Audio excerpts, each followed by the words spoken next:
वो कट्टा और कनपट्टी के माध्यम से लोगों को 209 क्यों ले गए, 243 पूरा ले जाना चाहिए था। आपको लोकतंत्र और लोकतांत्रिक प्रक्रिया पर तो विश्वास है नहीं, इसीलिए ये इस तरह का खेल और नैरेटिव सेट कर रहे हैं मनोवैज्ञानिक दबाव के लिए। समाज को बेहतर बनाने की बात की, महिलाओं के आर्थिक उन्नति की बात पैमाना तय कर दिया। इसी से समझ में आता है कि किस तरह की राजनीति और किस तरह का खेल और किस तरह का नैरेटिव सेट। नमस्कार, आप देख रहे हैं बुलेट न्यूज़। मैं हूं आपके साथ कुलदीप यादव। इस वक्त हमारे साथ खास बातचीत करने के लिए मौजूद है राष्ट्रीय जनता दल के प्रदेश प्रवक्ता एजाज अहमद साहब। सर, कल एग्जिट पोल आया है, उनमें एनडीए को बढ़त दिखाया जा रहा है। लगभग सभी एग्जिट पोल में 150 प्लस सीट दिखाया जा रहा है। क्या कहेंगे? ये जो एजेंसी एग्जिट पोल दिखाया, कभी नाम सुने हैं इन लोगों का? कभी नहीं सुने होंगे। और 2015 में तो इन लोगों ने पड़ाका भी छोड़ दिया था भाजपा कार्यालय के सामने। और इन लोगों की स्थिति क्या हुई थी सब लोगों ने देखा है।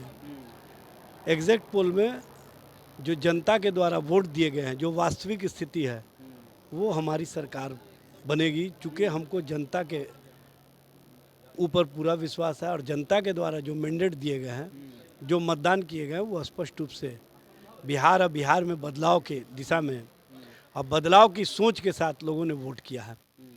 और जिस तरह से 72 लाख से अधिक लोगों ने बदलाव के लिए वोट किया, वो स्पष्ट रूप से दिख रहा है। तेजस्वी जी के नेतृत्व को लोग इसलिए पसंद करते हैं कि तेजस्वी जी ने हर घर नौकरी पहुंचाने की बात की, हर लोगों के साथ न्याय की बात की, समाज को बेहतर बनाने की बात की, महिलाओं के आर्थिक उन्नति की बात की और महिलाओं के लिए 30,000 रुपया एक मुश्त एक साल में देने की बात की, जिसको सभी ने स्वीकार किया। हम मुद्दों के साथ जनता के बीच में गए, वो कट्टा और कनपट्टी के माध्यम से लोगों को डराने का काम किए, बिहार के लोगों को अपमानित करने का काम किए। बिहार के लोगों ने उसी दिन मन बना लिया था कि जब प्रधानमंत्री जी बिहारियों का अपमान करते हैं तो हमको उस अपमान का बदला लेना है। और आप वोटर ट्रेंड देखिए, जिस तरह से सेकंड चरण में चुनाव हुए, लोग चुनाव के लाइन में लगे ही हुए थे, तब तक इनका जो एग्जिट पोल है वो आ गया। और दूसरे चरण में अभी वोट चल ही रहे थे तो इन्होंने जीत हार का पैमाना तय कर दिया।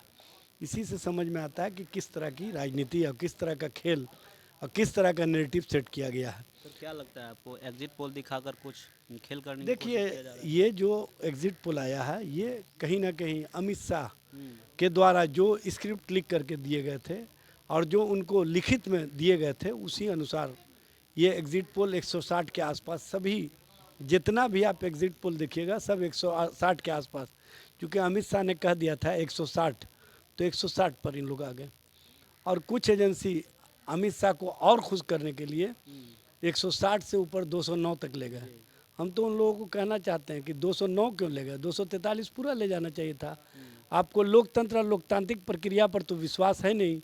जनता वोट दी है, जनता का क्या मत आया है ये इनको पता चल गया, लेकिन जनता ने इनको तो बताया नहीं। और ये 2 घंटे में 1 घंटे में सब कुछ जान गए। तो इसी समझ में आता है कि किस तरह का ये पत्रकारिता नहीं, पक्षकारिता है।